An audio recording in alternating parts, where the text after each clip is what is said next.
Welcome back. Still tracking some strong storms across eastern Colorado. Let's take you over to the Doppler right now and show you exactly what we've got going on. Storms right now into the southeastern corner of the state, tracking into Springfield. Those have lost a little bit of strength, but again, still do expect periods of heavy rain moving along with that. Also north of Lamar, that's where we want to focus our attention with a few stronger storms. The area highlighted in yellow, that is a severe thunderstorm watch for pretty much the entire northeastern corner of the state, extending down south of Lyman. And again, notice we're going to continue to get these stronger cells that are going to move from Lyman to Burlington as the evening progresses. That's kind of the line and the area where they're really picking up a lot of strength as they track across the eastern plains. Taking over to Los Animas right now at our Bent County camera. Notice very, very windy. Camera's reading about 23 miles an hour, but I wouldn't be surprised if it's stronger than that. And you notice a lot of those stronger cells again moving through that area. Also showing you right now in Florence, not as windy, but still a lot of moisture moving through the area. All that moisture, like we've been talking about, coming from a strong area of low pressure that's been tracking in off of the South Pacific coast.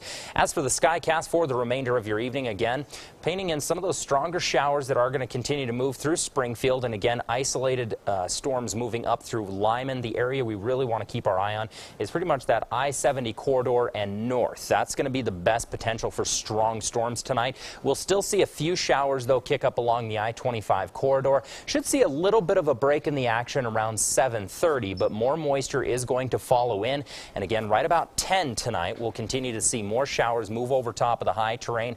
Kind of similar to what we had last night. Could see a couple of those breakaway showers that are packing a little bit more of a punch. Again, heavier rain, but really, as for the severe thunderstorms, they should die down by around 9 tonight. And you notice again, even tonight, storms tracking right up to that I-70 corridor. Over the past few days, that's really how these storms have been trending, and they're going to continue trending that way tonight, right along that I-70 corridor.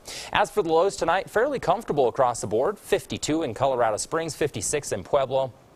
Looking at the 60s throughout eastern Colorado, 30s, 40s, and 50s into the mountains right now. Over the next 7 days, here's how things play out for us. Again, wrapping up that weekend with 75 degrees. Afternoon showers tomorrow. Very similar to what we saw today. So again, just plan for it. A lot of those storms are going to kick off in the northeastern corner of the state and the southeastern corner of the state. Still going to see some isolated cells try to kick up, though, along the I-25 corridor and range east. Warmest days this next week are going to be Tuesday, Wednesday. Driest day right now is Tuesday, and then again we're going to see another chance of afternoon thunderstorms roll through Wednesday, Thursday. Right now Friday is looking dry. Here in Pueblo, looking at 82 for your Sunday. Again, storms starting to taper off a little bit on Monday, still tracking those afternoon storms, but again they're going to be fewer and further between. Tuesday again dry, and then a few isolated storms moving through Wednesday, Thursday, rounding out your work week with about 81 degrees, mostly sunny skies, but it looks like more storms moving in just in time, go figure, for the weekend.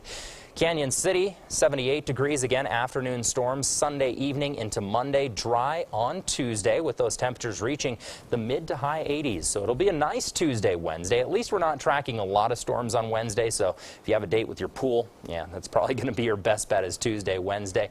Again, dry on Friday with some more storms moving in on Saturday. Teller County, we'll see a few more of these showers move throughout the area. A little bit cooler, 64 on Sunday, and again, consistent into the 40s for your overnight lows. So again, as those temperatures well above freezing, at least we don't have to deal with any of that slushy snow that we've had over the past few weeks. Tuesday looks to be the driest, warmest day on Wednesday, and then again more afternoon storms kicking off Wednesday, Thursday. Right now it's looking dry on Friday. Maybe that'll carry over through the weekend, but kind of the way things have been trending, I'm not going to hold my breath on that. From snow to tornadoes. Yeah, gotta love it. Colorado at its finest, right? All right, Jason, thanks a lot. Not a problem. Josh is here with sports. Huge